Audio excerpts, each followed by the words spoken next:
pong si A1 Siguarte ay pumisita po dun sa kanyang tiyuhin dun sa area. Pero siya po ay mismo taga-Nauhan, yung base po sa address na nakuha namin. At binisita din po niya yung kaibigan niya na si Consel Abel. Consel po siya ng barangay, dun sa barangay Camilo. And afterwards po, nagkaroon po sila ng inuman kasama po yung ibang mga taga roon sa lugar. Naisugod pa sa ospital pero binawian din ng buhay ang Southeast Asian gold medalist na si Mervin Guarte matapos saksakin habang natutulog sa bahay ng barangay councilor sa Calapan City sa Oriental Mindoro kanina madaling araw. Ayon kay Calapan Chief of Police Lieutenant Colonel Roden Fulache, bago ang pananaksak, sinasabing nakipag-inuman si Guarte sa loob ng compound hanggang madaling araw.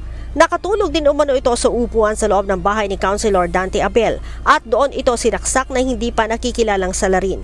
Yung sa initial po na nakita dun sa ospital nung napunta ng investigator, isa lang yung nakita nila na sa chest, nasaksak sa dibdib.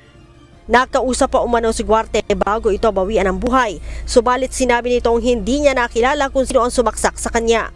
Nakatayo pa po siya nakahingi pa siya ng tulong dun sa mga kasama niya sa bahay, yung pamangkin ni konsehal na babae, and hinabol pa nga yung suspect, hindi lang nila hinabol.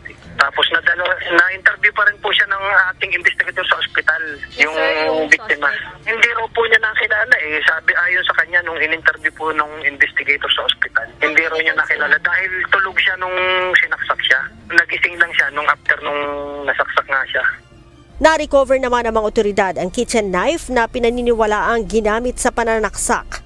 Yung kutsilyo po ay naputol, naiwan po na nalaglag po yung mismong blade niya dun sa crime scene na recover po ng ating investigador.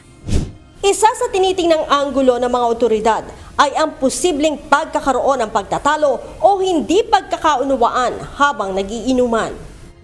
Tinitingnan po namin ang gulo doon, yung po mga yung baka nagkaroon sila ng hindi pagkakaunawaan during the drinking session during ng inuman.